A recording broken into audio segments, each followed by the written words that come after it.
Eh bien salut tout le monde, c'est Thomas et aujourd'hui on se retrouve pour une nouvelle vidéo. Aujourd'hui je vais vous montrer, vous expliquer les différentes parties d'un ordinateur, donc tous les composants nécessaires pour le bon fonctionnement de votre PC. Premièrement, je vais vous parler du processeur, aussi appelé CPU.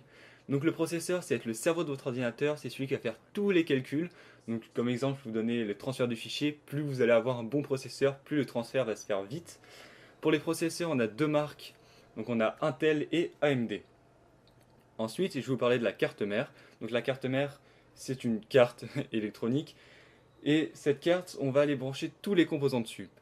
Donc tout à l'heure, je vous parlais du processeur. Et le processeur, on va le fixer sur la carte mère. Il y a un emplacement bien spécifique, ça s'appelle le socket. Il y a deux types de sockets. Un pour les processeurs AMD et un pour les processeurs Intel. Ensuite, on peut aussi retrouver le chipset. Donc ça va être un circuit intégré qui va servir à coordonner les échanges de données entre les différents composants du PC.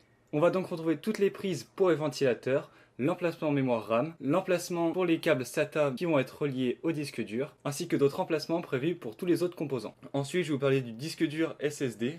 Donc il y en a deux types. Il y a le HDD et le SSD.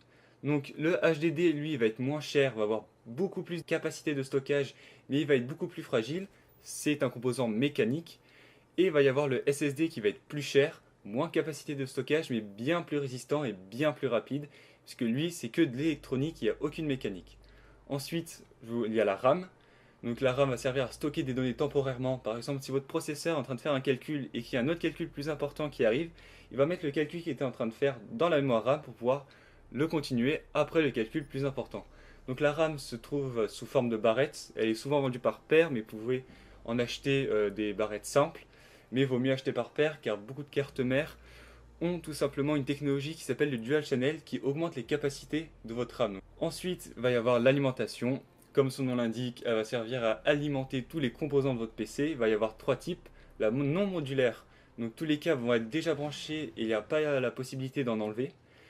La semi-modulaire, donc seulement quelques câbles vont être branchés, donc les principaux, et après à vous d'en rajouter si vous voulez.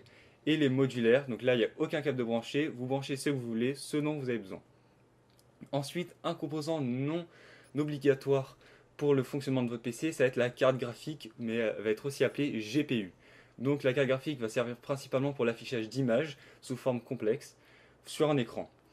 La carte graphique est composée d'un processeur graphique, surtout fait de nos jours pour le calcul de polygones, le plus souvent en jeu. Donc les cartes graphiques, ça ressemble à ça, donc souvent c'est bien gros avec des gros ventilos. Ça, c'est un peu la carte graphique idéale pour le gamer. Mais une carte graphique, ça peut aussi ressembler à ça. Ça donne moins envie, mais ça, c'est plus une carte graphique pour de la simple bureautique. Si vous voulez juste avoir plusieurs écrans pour aller sur Internet, OpenOffice, tout ça, fluidement, vous pouvez prendre des cartes graphiques qui vont être beaucoup moins chères, parce que les cartes graphiques gamer vont être souvent chères, après ça dépend de la marque bien sûr, mais vont être beaucoup plus performantes. Ensuite, un élément bien important, ça va être le boîtier, bien sûr. Donc le boîtier, c'est là où on va aller visser tous les composants pour qu'ils tiennent, pour pas trop qu'ils prennent la poussière. Donc il va y avoir trois tailles aussi de boîtiers. Il va y avoir les grandes tours, les moyennes tours et les mini tours. Après, il y en a d'autres plus spécifiques, mais on va pas en parler parce que il y en a beaucoup trop. Et pour finir, il y a les ventilos. Donc on a les ventilos d'un côté et ventirades de l'autre. Attention, il faut bien faire la différence. Ventilo, c'est juste pour faire circuler l'air à l'intérieur du boîtier, alors que le ventirad, ça va être pour le processeur, donc pour refroidir le processeur, car c'est un élément qui chauffe énormément. Donc ventirad, ça veut dire ventilateur-radiateur. Donc cette pièce est composée de deux parties, donc un ventilateur et un radiateur. Le radiateur est le plus souvent en aluminium pour une meilleure conductivité thermique, avec une base en cuivre qui va être en contact avec le processeur. Mais il y a un autre élément qui va rentrer en jeu, ça va être la pâte thermique, car une surface plane n'est jamais réellement plane, il y a toujours des petits défauts, des petits trous. Donc pour combler ces trous, on va mettre une pâte, qui est la pâte thermique. Voilà, cette vidéo est maintenant terminée, j'espère que vous l'avez appréciée, j'espère que vous avez appris des choses. Si vous en savez d'autres et vous voulez rajouter des connaissances, eh ben mettez ça en commentaire, moi ça m'ira. Si vous avez quelques questions, je pourrais peut-être vous aider.